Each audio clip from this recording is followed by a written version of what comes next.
bono datang terima jroning ati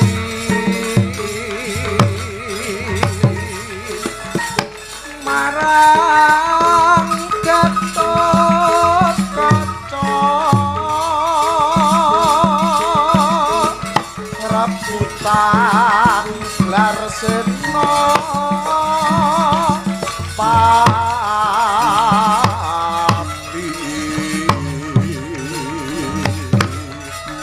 Senopati Indra Prasna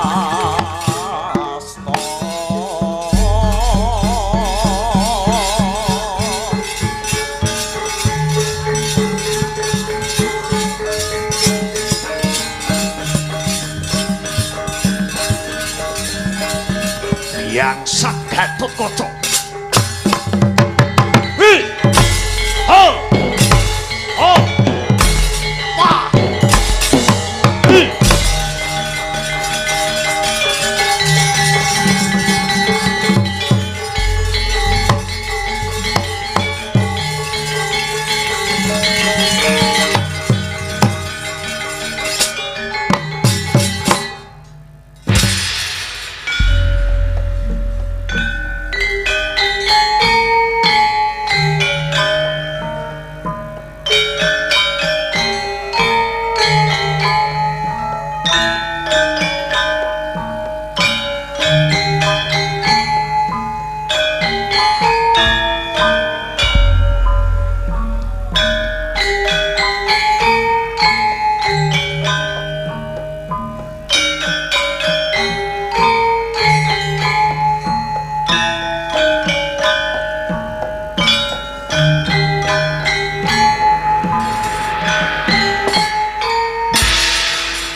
Boten saged Rama Dewaji, boten saged.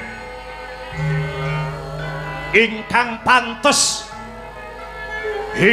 pantes minangka dados Senopati Agung negara Ngamarta menika boten Gatotkaca, nanging ingkang putra pun Boma Narakasura.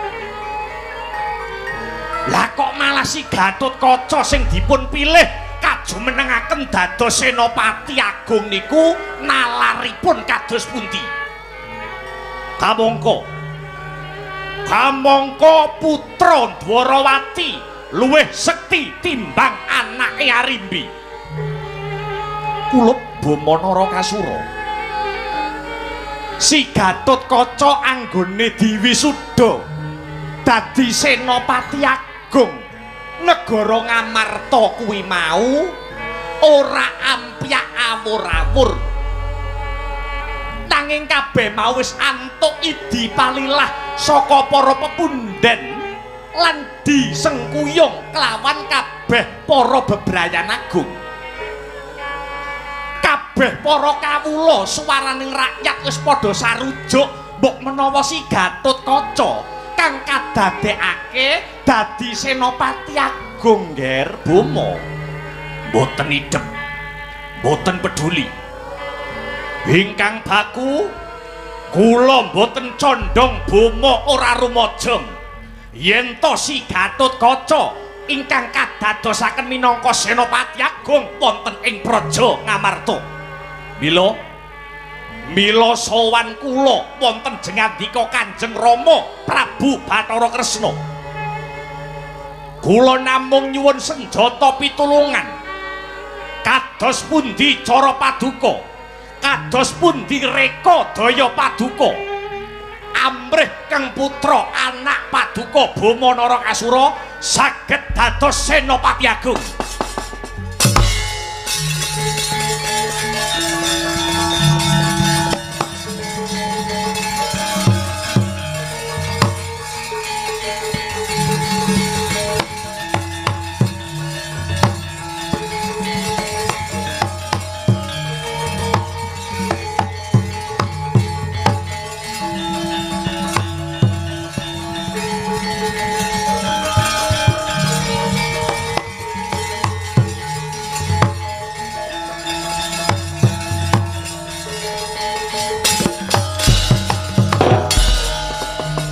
darit yasriwut Urawati rawat wawati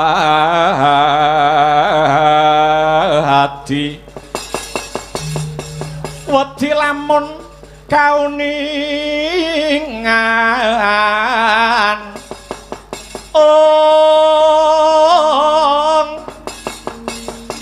mring sang hambek ngumaladi tanwandi pinardi bloko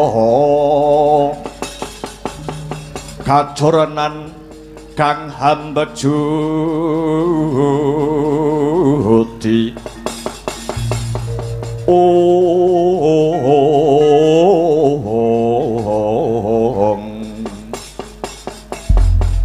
anakku bocah bagus, anakku bocah sigit, bocah jentara nggerbu manara kasura sumurupa mbok menawa dina sakmengko dewa bakal matedhakake kanugrahan dewa bakal nurunake kanugrahan mau wujute Wahyu Senopati. Toh, Wahyu Senopati kuwi mau winastan Wahyu Topeng Waja. Wis kinodrat ing jagat pinesti ing widi pinurba ing dewa. Mbok menawa sapa kang kecondhokan utawa sapa kang ngentukake Wahyu Topeng Waja ya Wahyuning Senopati iki mau kang bakal sinengkakake aluhur jinejer dadi Senopati Agung mapan ana ing praja Ngamarta kene. Kamangka dina sakmengko calon Senopati Agung adimu si Gatotkaca lagi nandhang raga. Tegese Gatotkaca sakmengko lagi lara. Madal saliring usada ya kanthi perkara iki anjalari bingung bilung-lunganing pepundhenmu para Pandhawa Bama Gatotkaca lara pancen bener ladalah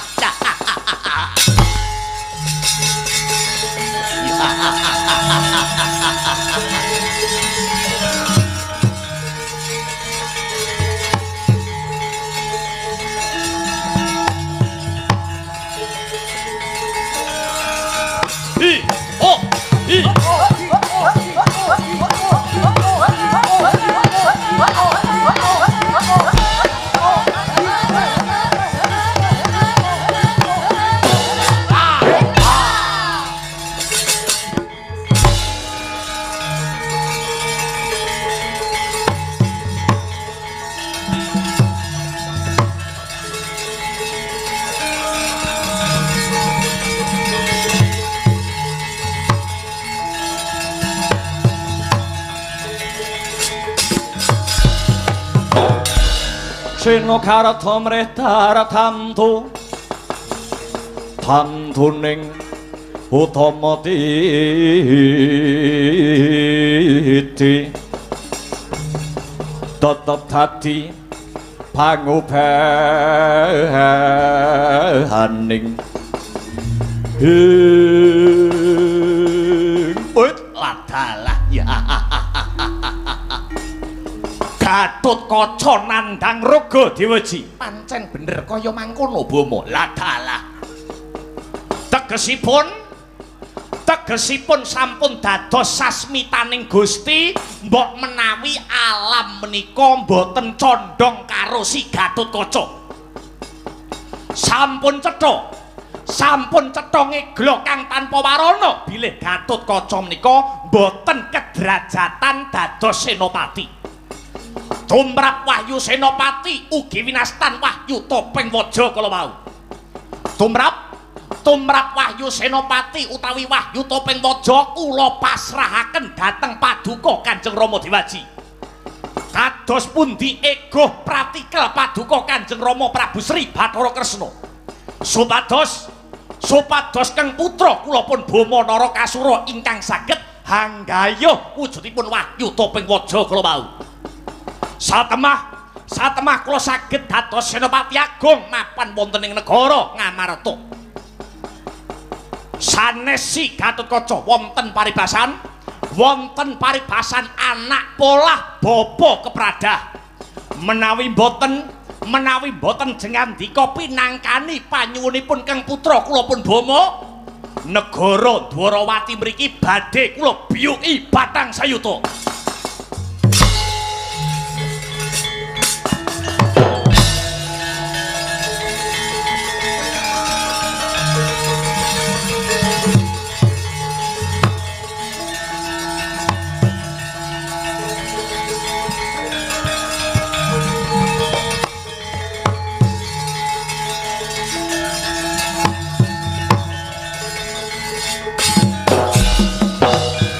Ya jagat ya dewa ya Bathara.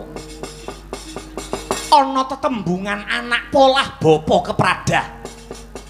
Ketang gedene tresnaku marang anakku Bama Narakasura. Ya. Ya to ya. Bakal tak budidayake murih Wahyu Senopati utawa Topeng Waja bisa cumondhok marang jeneng sira anakku Bama Narakasura. Ratu Dwarawati Prabu Sri Bathara Kresna bakal munggah ana kahyangan Suralaya nyadang sarta nyadong tumuruning wahyu Topeng Waja wahyuning Senopati. Muga-muga apa kang dadi sedyane anakku bisa kasembadan ya Bama.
Panyata saya tidak tangkap purba dening manungsa ya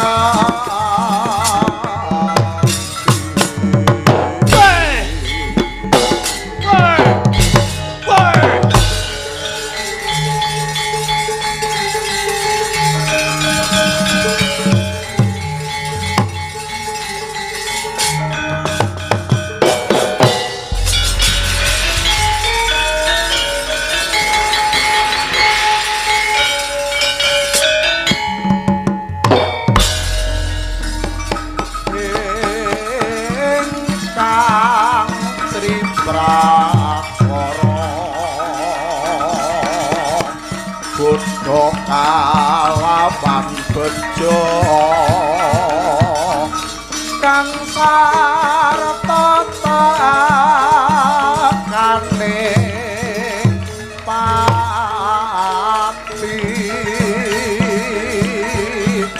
munggo tumi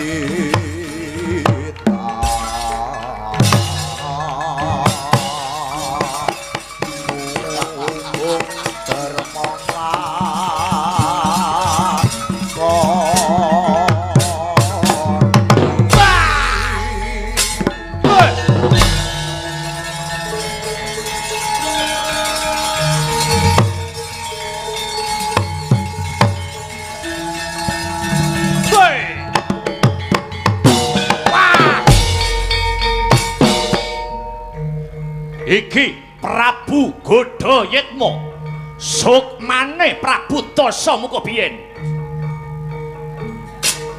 Wah! Woi!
Kakang Bomo.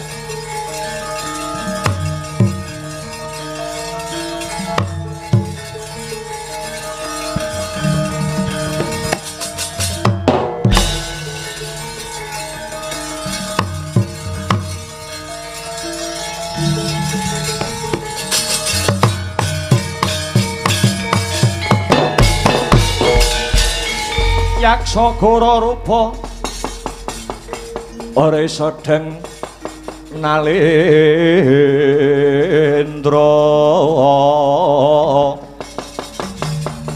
yaksa halalaku kang malwalya ingkang pong gambira marang ngise siyung metu Prabawa Gora mawali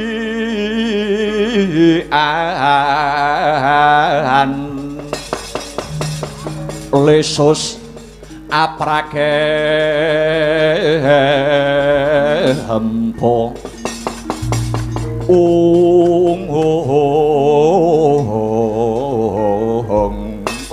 latiala bojleng iblis laknat kece wali kece sadat setan wali kobra kang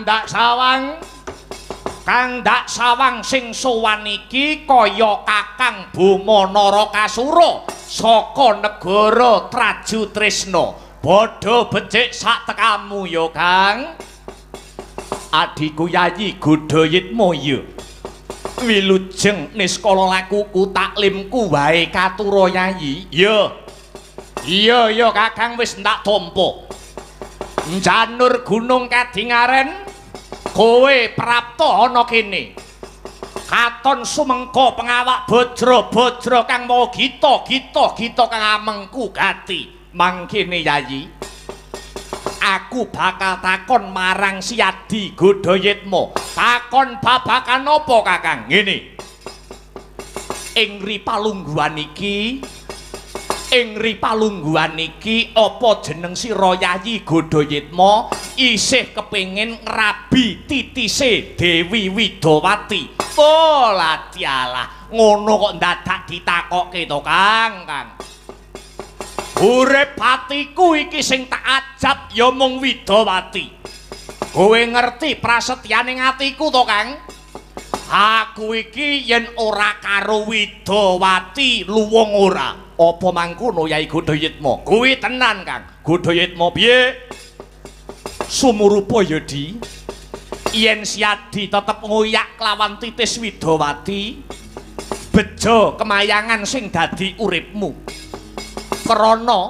krana dina iki titis Widawati lagi cedhak karo aku lho karepe Kakang Boma piye titis Widawati dina sakmengko mapan ana ing negara Ngamarta mapane ana kasatriyan Madukara garwane Paman Janaka ya Paman Arjuna jenenge Wara Sembadra kuwi titis Widawati Yayi ladalah jebul isih bibekmu dhewe to Kang kabara nyata Godayitma ya yen pancen kaya mengkono tak jaluke ya Kang bibekmu tak rabine iya perkara kok jaluk gampang ketemu mburi nanging kabeh mau ana pitukane Yayi apa dalan kang kudu tak tempuh Kakang ngene ya Di dina sakmengko si Adi sak biyantuwa kelawan pun Kakang carane aku bantu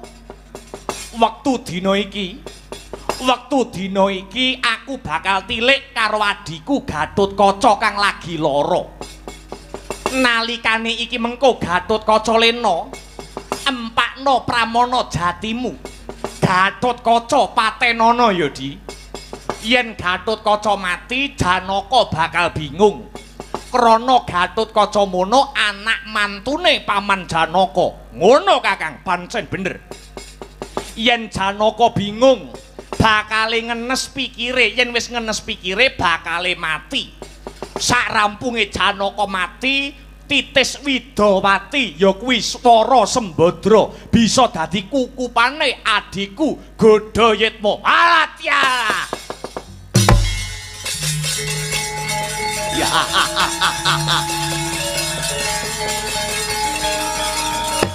matur nuwun Kakang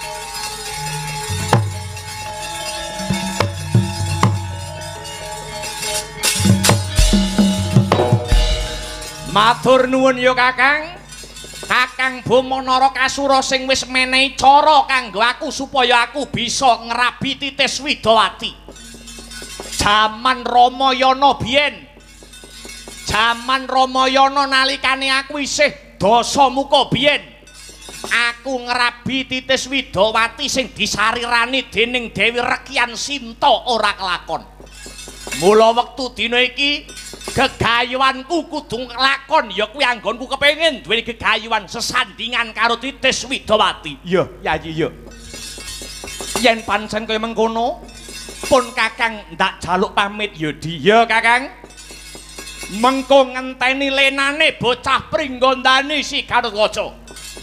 Janji Gatotkaca lena bakal tak arah patine. Sisan gawe aku bakal gawe geger, gawe gendra, gawe kisruh para satriya tanah Jawa. Kanthi cara iki muga-muga kasembatan aku sesandingan kelawan Titis Widowati ya Kakang.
Rama Sri Bathara Kresna ing negara Ndwarawati.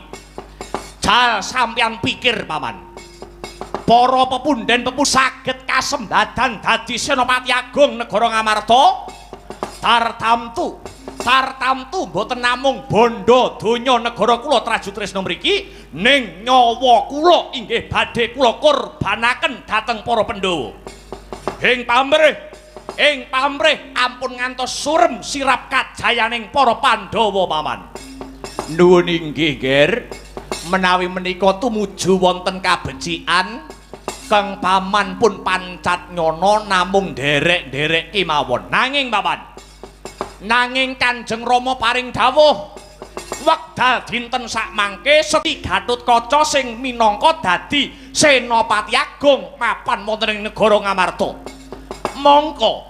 Mongko sakmangke Gatotkaca nandhang raga utawi Gatotkaca nedeng lara. Mboten saged glawat saya nambahi raos percaya kula paman. Mbok menawi benjang sing dadi senopati niku bomo dudu si Gatotkaca, nyatane durung dipilih wae wis lara paman. Mbok menawi ragate Gatotkaca kurang, Ger. Ora perkara kuwi paman. Oh, mbok menawi kok, mbok menawi. Mila ora sandhat kakean gunem sing tanpa guna. Sampeyan kirapne Wadyabala Trajutresna. Mang perintah tumuju wonten Pringgondani. Inggih sendika dawuh, Nger. Surak barbang bareng-bareng tumandang. Minangka tetenger budhaling Wadya Trajutresna. Budhal dina iki paman.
Oh. Hi ha hi. Hi.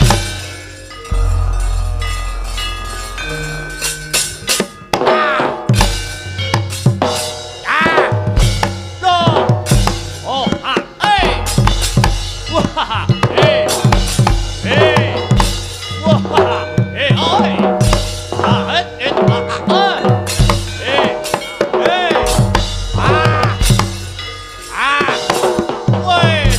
Ah. Oh. Ah. Hey.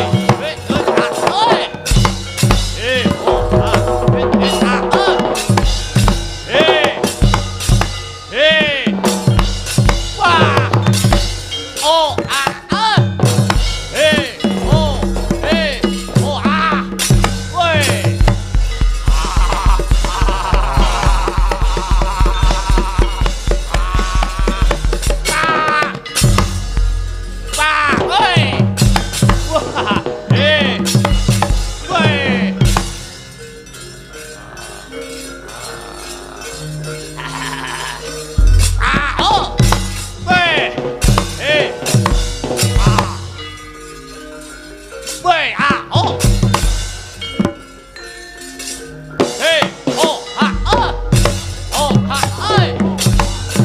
Woi. Ayo, sing semangat ben tahun ngarep ditanggap karo Pak Lukman neh.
Iku saknyatane Kunjang seret winangkun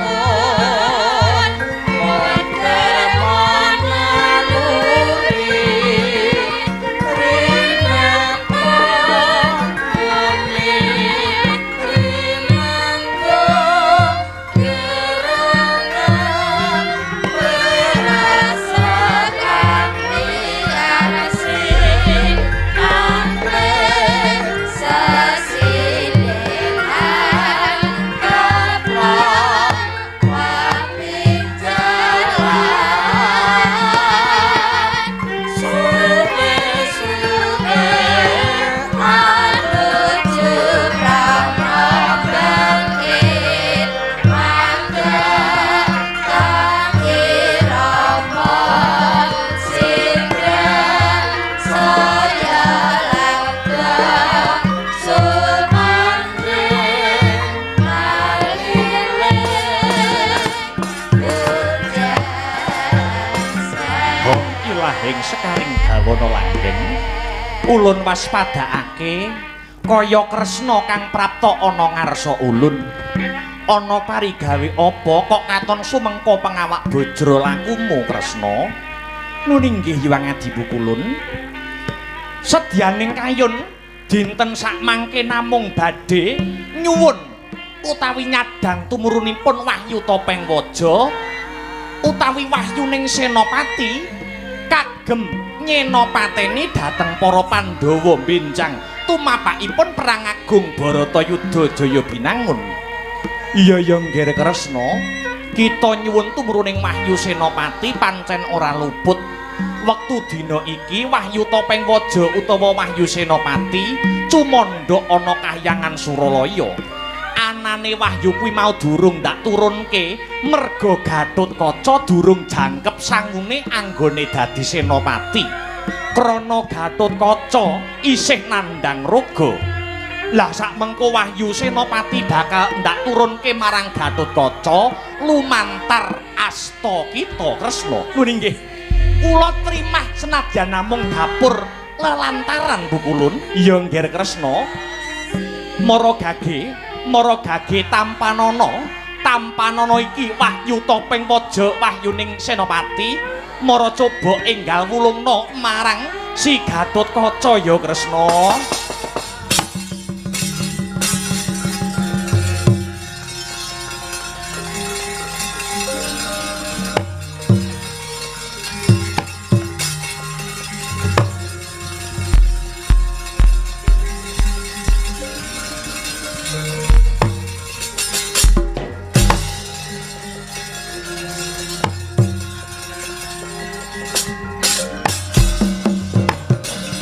Sabantuk wahyune ngalah Giya dumilah mangulah ilmu bangkit mikat rek mangukut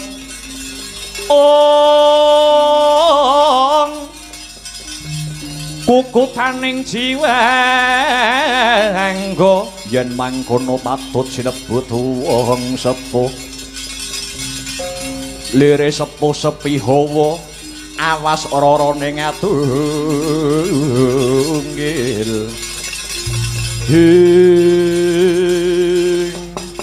wis ndak pasrahke marang kita Kresna mara gage Wahyu Topeng Waja Wahyu Senopati enggal wenehna marang Gatotkaca nyuwun pamit Pukulun aja ninggal duga lan prayoga ya Kresna.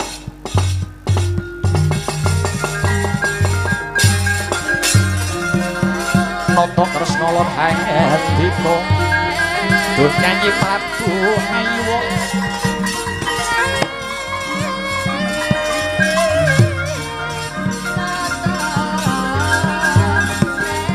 Hayuwa Prabu Sungkaweng Tias mulat soleh ngarinira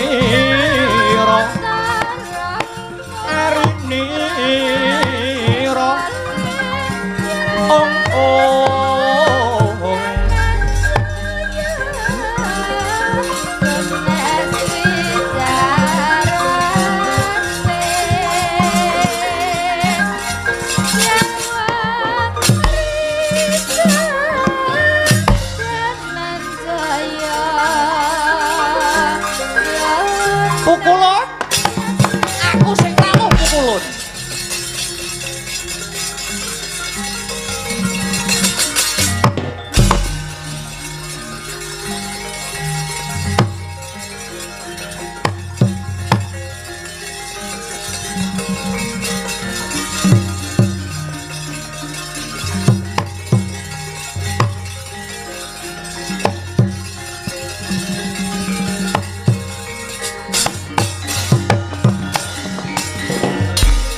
Lagi cawawan sabda rekang sumewa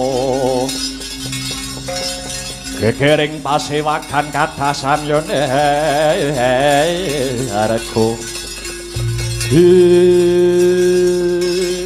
Simbah Guru aja kaget aku Bambang Wisanggeni sing teka Pukulun. Wisanggeni katon sumengko prapta kita Wisanggeni kang prapta munggah ana kayangan ana parigawe apa ngger bocah bagus ngene wigatiku sowan ana kene Wisanggeni mung bakal takon babakan apa bocah bagus iki mau Simbah Guru kedayowan sapa kedayowan uwakmu Nata Ndwarawati Prabu Kresna perlune apa njaluk tumuruning wahyu topeng waja ya wahyuning Senopati. Kanggo sapa? Kanggo kakang kita Gatotkaca ing Pringgondani. Wah la iki ya simbah wenehke wahyune mau ya ndak wulungake wisanggeni. Weh lah kujurane wahyu kok dipadake barang diwulang-wulungke sakarepe dhewe. Walah Mbah Guru ing atase panjenenganmu ki pimpinane para dewa ning kok grusak-grusu kepiye to? Janjane ning kene iki dewane ya akeh ning kok wis ora awas sing dadi panggraitane. Ing atase Simbah Guru, Simbah Narada lan dewa-dewa liyane do ora tanggap apa ta wigatine Siwa Kresna anggone njaluk wahyu topeng waja iki mau. Sing jarene diwenehke Kakang Gatut. Walah Mbah, apa Simbah Guru ora pirsa to? Lho, pirsa babakan apa wisanggeni? Walah iki dewa tek owah-owah iki piye to iki? Sumurupa ya Mbah. Wektu dina iki Siwa Kresna ditangisi karo anake lanang Kakang Boma. Sing perlune bakal kepengin ngalap tumuruning wahyu topeng waja. Minangka sarana dadi Senopati Agung ana negara Ngamarta. Kamangka selawase iki Kakang Boma babar pisan ora tau duwe lelabuhan marang para Pandhawa. Isine mung omak ngamuk turut dalan ning lelabuhane babar pisan durung nate dirasake karo kawula cilik. Dadi cekak cukupe dewa sakayangan ning kene iki mau gur diapusi karo Ratu Ndwarawati. Sing jarene wahyu bakal diwenehke Kakang Gatut, nanging sejatine bakal diwenehke marang anake dhewe Kakang Boma Narakasura. Lah dalah.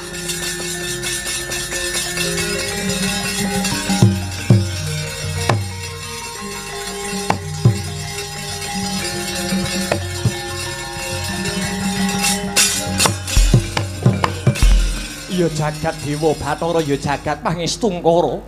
Kakang Narada kepripun nasibipun Wahyu Senopati ingkang sampun kula paringaken dumateng Nata Ndwarawati Prabu Kresna menika Kakang. Weh lah dalah.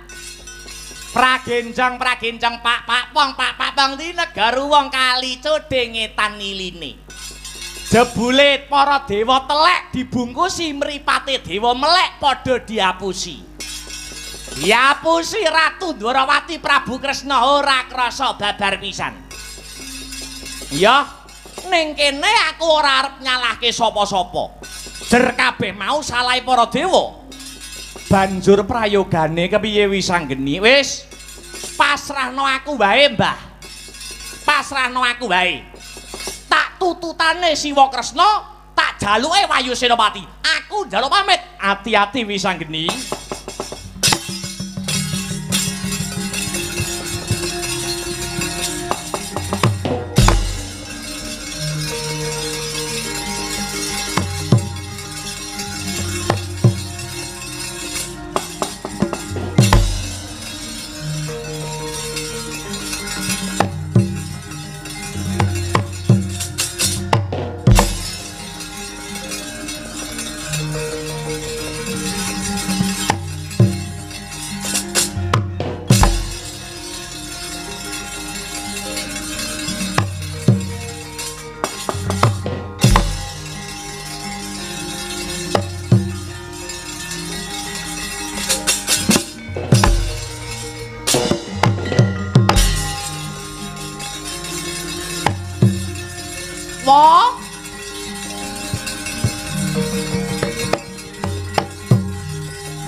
Haritaning satriya linuhe kang maradi mring kautaman pan pegat mring pangestine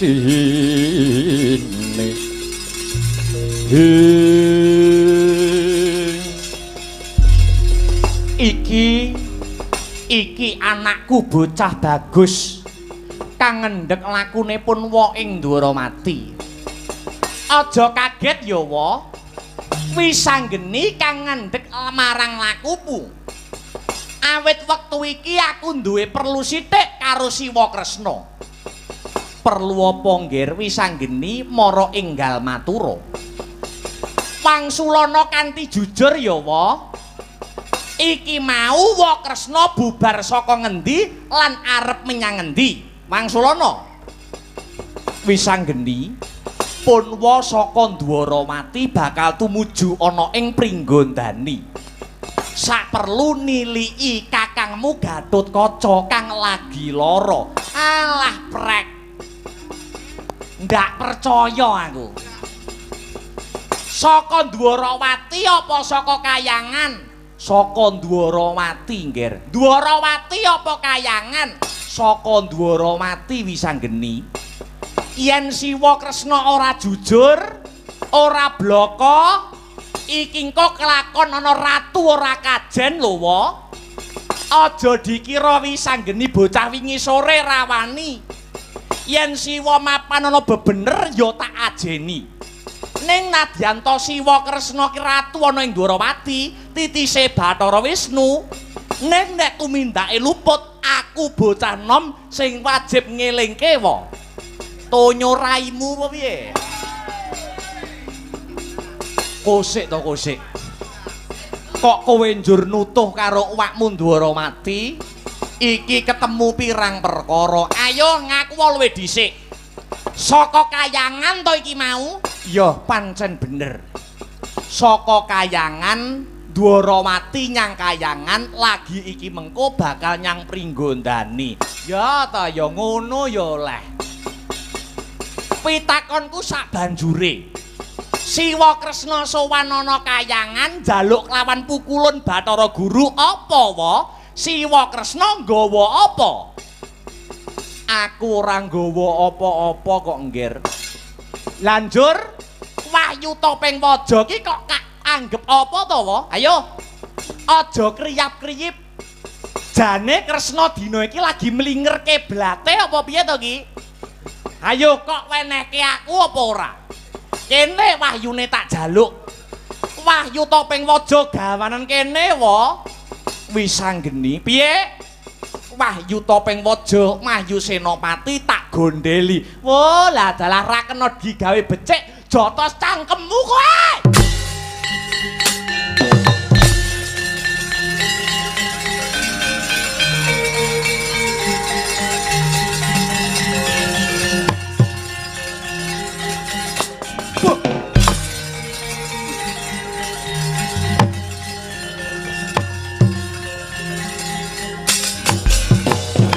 Wela dalah wisanggeni murang tata.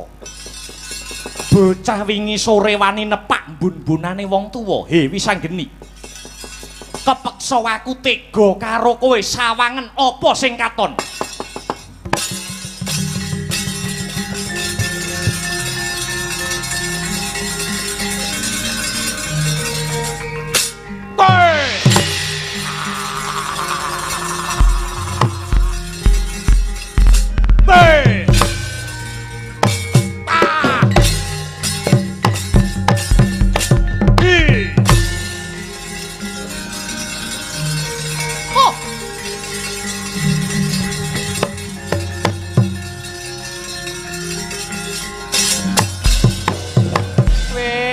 Dalah dikandani apik-apik lah kok malah adol sulapan.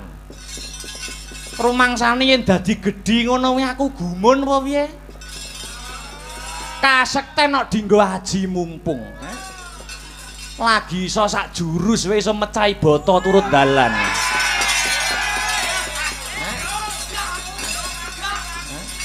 Terus ngerampok Indomaret ngono kowe.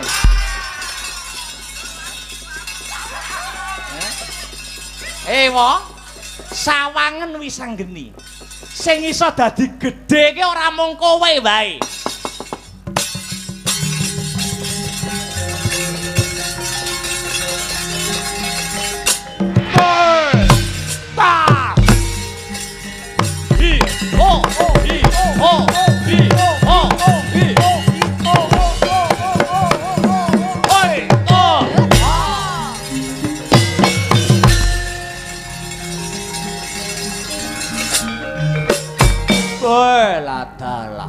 Lagi sore wis ngejak gobyos keringet kowe. Disumbutke karo biayane. Oh iya.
Bangga kowe saiki.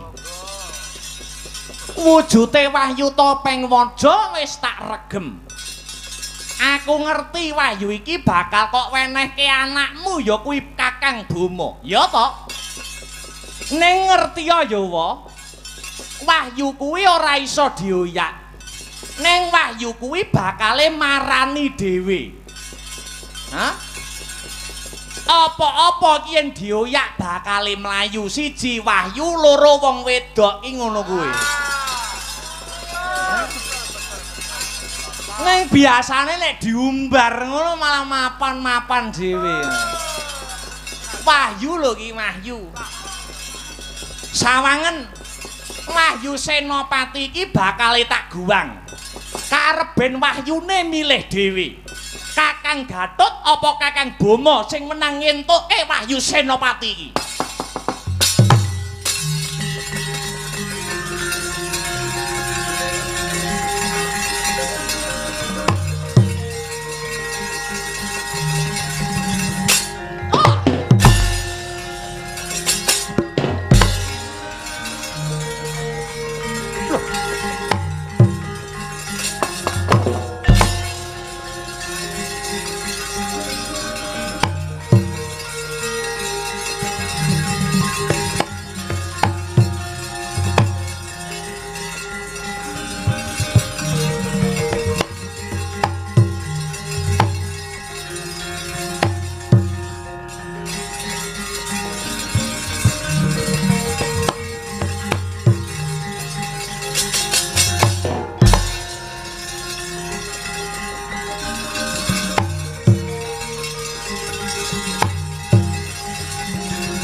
Datan ngawruhi kang tekane tanpa sangkan Sanejo wantawang bakari Saraswati sayekti rendayanti mengkarisa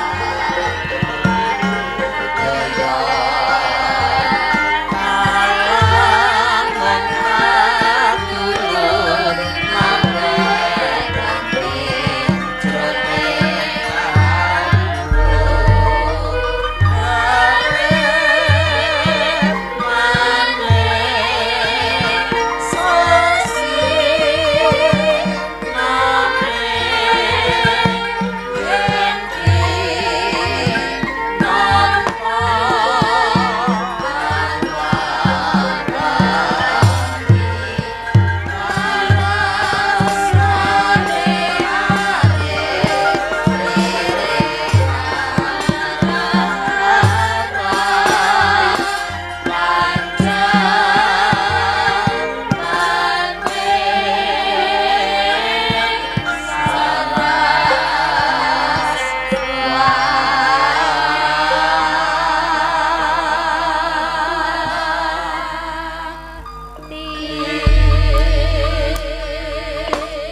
ramyaning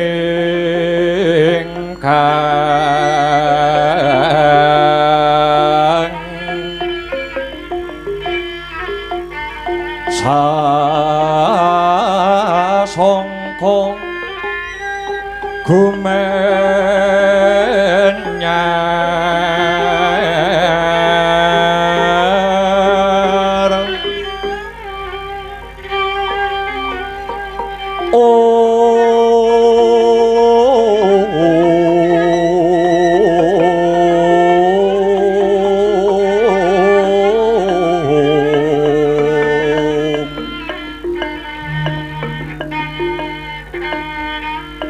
mangrengga urming puri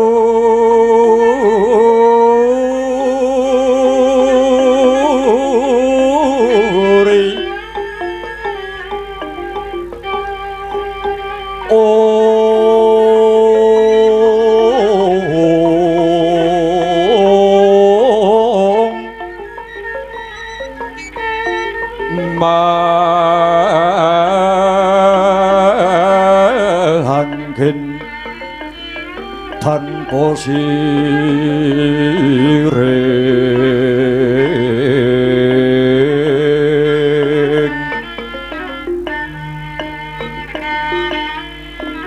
halap nikang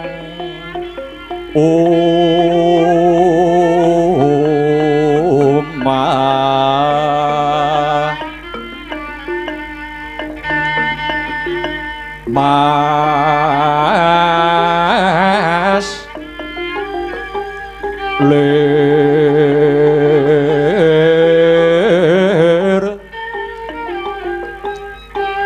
merking langit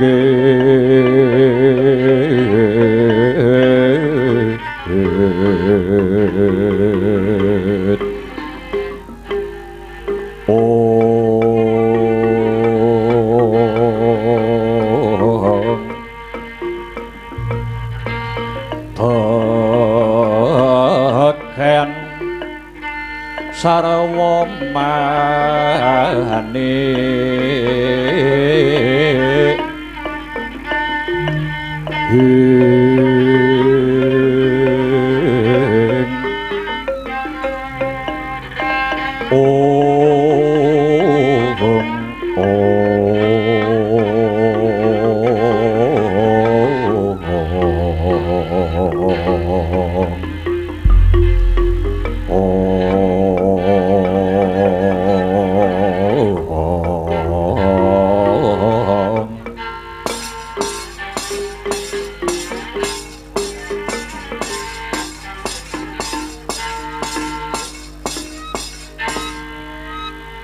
anakku bocah bagus, anakku bocah gagah Gatotkaca, warasaya nggir.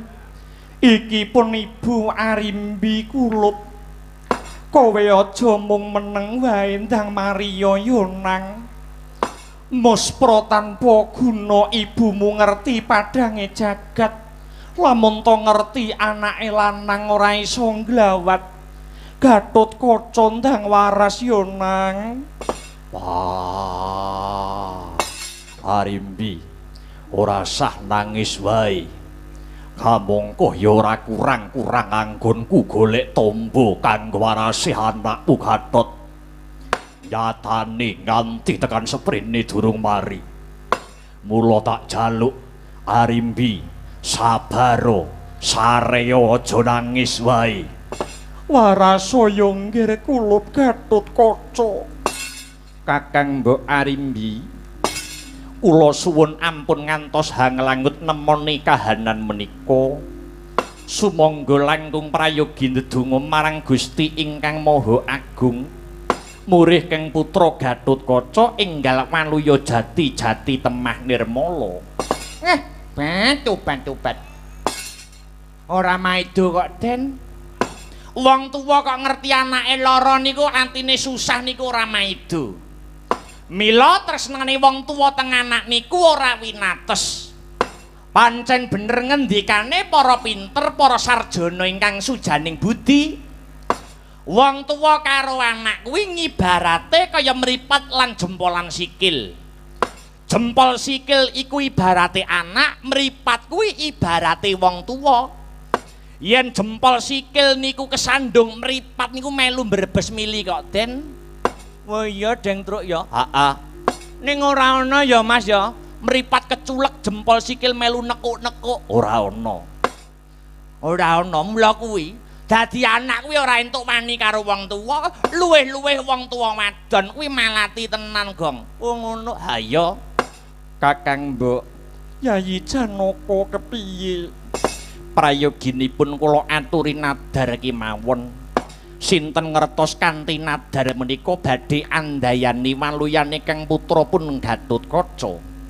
Anakku bocah bagus warasa yonang. Gatotkaca mengko yen kowe kelakon waras, bakal ndak gandeng tanganmu ndak ajak sowan ana pertapan Saptawarga. Bebarengan eyangmu wiyasa ngunjukake rasa syukur ana pertapan Saptawarga. Saya nambahi asreping swasana Kakang Mas Werkudara. Jlamprong piye? Monggo kula aturi nadhar Kakang Mas. Aja dadi atimu. Sakjeke urip Werkudara ora nate nadhar. Sakjeke urip Werkudara Bimasena babar pisan ora nate nadhar. Alah padune medhit kuwi. Medhit piye to, Gong? Medhit Ndara Werkudara nadhar nek ora gelem. Ngetarani ora gelem kelangan bandane ya, Truk. Ha iya. Aja ngono, wong kuwi watak-wantu solas laga lagak-lagon lagiyane menungso ki dhewe-dhewe, Gong. Alah mbel. Ndara Bima kuwi wis kondang medhite paribasan nyekel banyu ora borot lho, Truk. Apa iya? Nun inggih, menawi mekaten kula ingkang badhe nadhar Kakang Mas, ya nadharo. Gatotkaca, yen to kowe kelakon maluya jati-jati temah nirmala, pamanmu Janaka bakal nadhar ngluwari sesajen upacara syukur kelawan kabeh para kawula ing negara Ngamarta. Gatotkaca marasa ya nggih. Menapa dipun keparengaken kula tumut nadhar, Den? Iya Petruk ndak wenangake. Ndara Gatut enggal waras nggih, Den. Menawi Ndara Gatut waras, badhe kula tanggapaken wayang 7 dina 7 bengi tanpa pedhot tanpa leren. Menapa dipun keparengaken kula nggih tumut melu-melu nadhar, Ndara? Iya Bagong nadhara. Anu Ndara Gatut ndang waras nggih, Den. Nek Ndara Gatut waras kula nadhar badhe ngemis. Oh, nadhar elek kuwi ora. Nadhar sing penting kan ora medhit kaya Ndara Werkudara. Ayo nadhar ngemis lho elek men to, Gong. Ben beda karo kancane, ben beda. Ha iya. Janaka wonten dawuh tinimbalan Kakang Mas. Iya. Yen pancen kaya mengkono aku ya bakal melu nadhar. Werkudara nadhar besok yen Gatotkaca waras, aku bakal ngampleng dase Bagong. Oh, tangkisno masane kene kulino wong dalan jan rumangsaku kak. Kang, rumangsaku wit mau jarak kae. Anakku ngger Gatotkaca. Aja mbebidhong atine wong tuwa ya Li. Ndang warasa kulup Gatotkaca supaya ibumu atine bungah ya Li. Permara reh mangusomya ngambreng. Kati karonaning kaswasih ring marga Hamalatgung. Ari sang gandha mastrat maca leng-leng lalu manguladi. Surya mangrangsang wayah, surya mangrangsang wayah. Umyus hamara wayah hanto.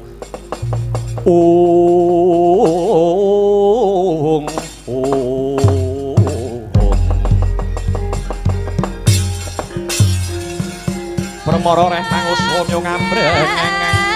Kati karonaning kasuwasih randaning kalapa wong kene permara reh mangusomya ngambreng. Kati karonaning kasuwasih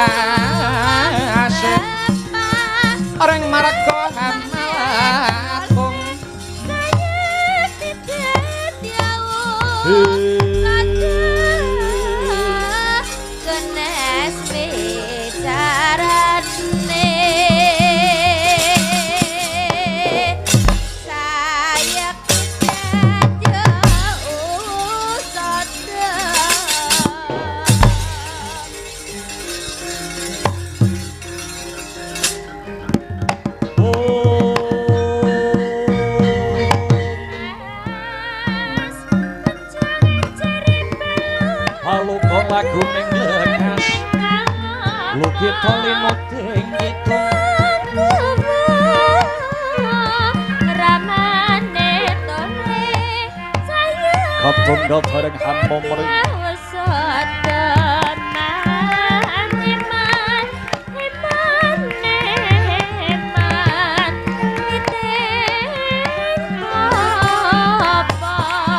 Ya mas, ya mas, kalau bukan maneh muda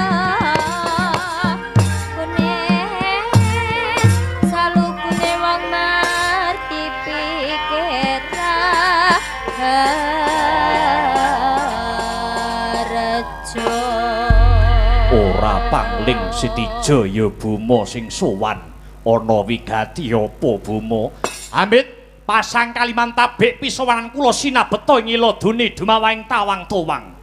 Pisawanan kula sinabeta ngiloduni dumawahing tawang towang paman Werkudara lan Bibi Arimbi nyuwun sewu. Sampun kagiat sajroning manah. Mbok bilih sowanipun Boma ing pringgondane menika kula kepengin tilik adi kula. Manut kabar ingkang sumebar pawarta ingkang warata Gatotkaca adi kula sakmenika nandhang ruga sareng kula tak yenaken wonten mriki tinemune jebul kabar menika kabar ingkang leres. Banjur saiki bapakmu Kresna ana ngendi Buma? Ing ripalenggan sakmangke Kang Rama taksih pados usada kagem maluyane Yayi Gatotkaca. Syukur bagi sewu yen bapakmu isih kelingan karo Gatot. Yayi Gatotkaca enggal waras Yudi. Iki aku kakangmu Bama Narakasura ing Trajutresna kang wis sowan. Yayi waras Yudi. Jare sak calon senopati kok lara iki kepiye? Ayo tangi. Hayo enggal waras. Yen Siadi wis waras bakal tak kanthi adu kaprawiran to sing balung ngleting kulit olah kadigdayan. Gatotkaca ngadeka sing jejeg Yayi. Lenglenging driya mangu mangun gong kanduhan remang lir lena tanpa kehanin lir lena tanpa kanin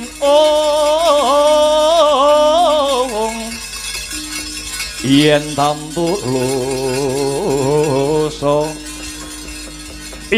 tamtulusa mengko sang Hyahutama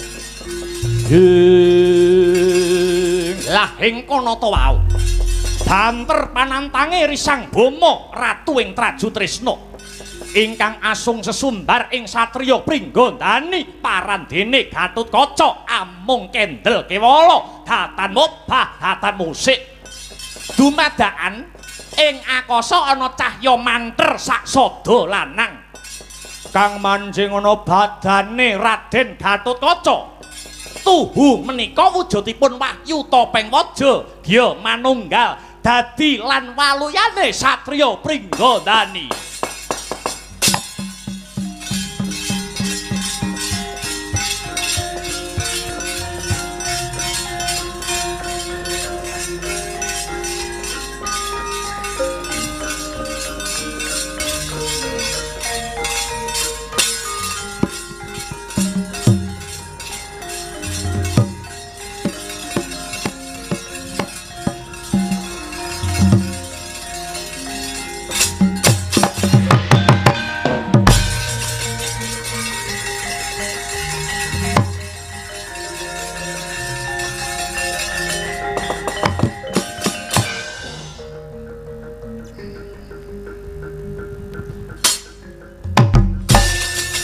Gatotkaca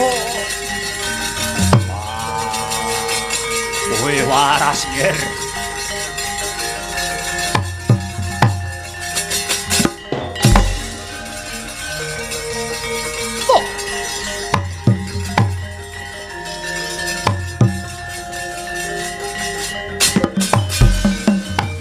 anakku bocah bagus Gatotkaca kowe wis waras kulup.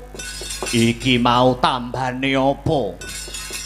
Kowe kok iso waras? Kula inggih mboten mangertos Kanjeng Rama.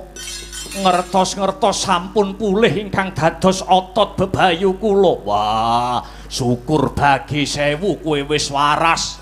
Banjur sapa iki mau sing golek tombo? Pun Kakang ing Dwarawati sing nambani Yayi.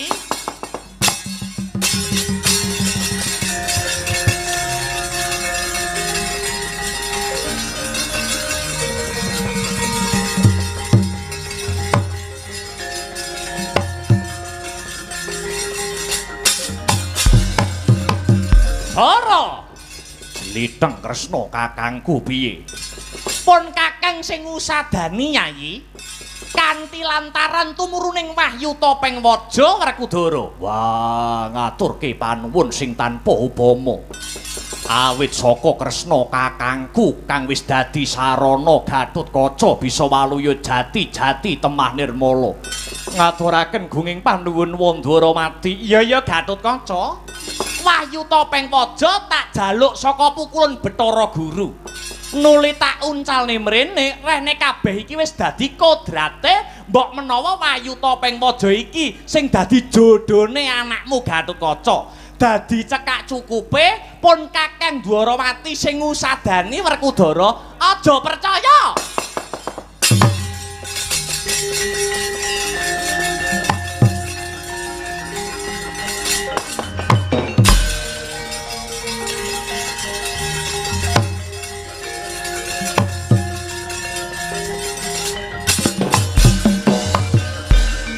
Gelut neh apa piye? Tak tendasmu kowe. Lah kok iso-isone we goroh lho? Hah? Tak jaluk Siwa Werkudara aja percaya ya, Wa. Pancen bener Wa Kresna sing jaluk wahyu topeng waja saka pukulan Bathara Guru. Nanging sediane arep diwenehke Kakang Bama. Ayo aja plentas-plentus matamu kowe.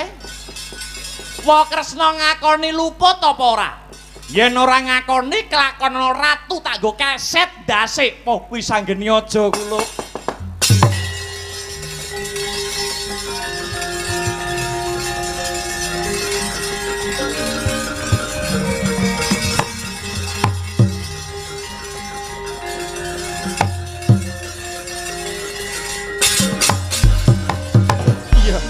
Aku ngakoni luput Werkudara. Piye? Aku njaluk pangapura ya dipun Kakang Goroh.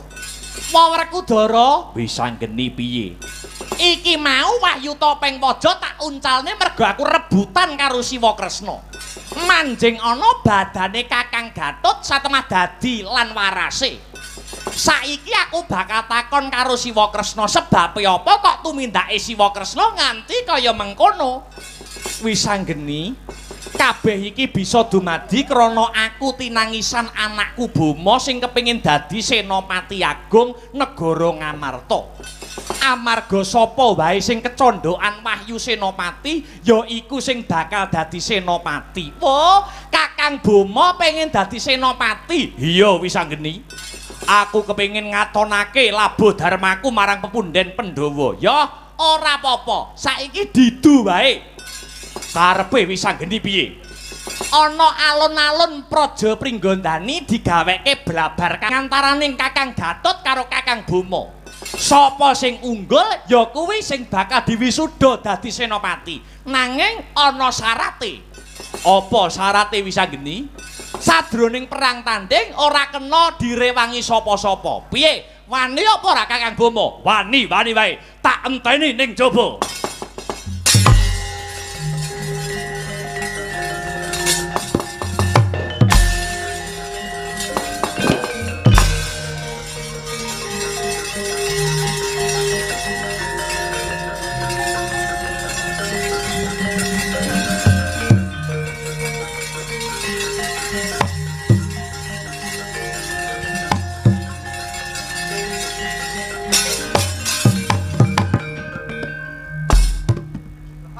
Senengane kok nambah-nambahi gawean. Awak kesel pikiranmu metok malah kon gelut. Kene iki wis awake kesel suwi ora kambun wong wedok. Lho wani apa ora? Iki totoane Senopati lho ya. Wis ora usah dadak macem-macem, enggal tata-tata.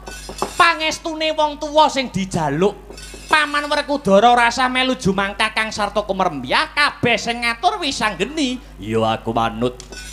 Petruk, dalem Ndara, kowe bantu aku ya. Waduh. Gandannya sekar kehadung. Kuwen kembang, kembang menung. Esmu arum ayatmu yang angkat. Usul kongan sumabur, sumabur ing jodoh.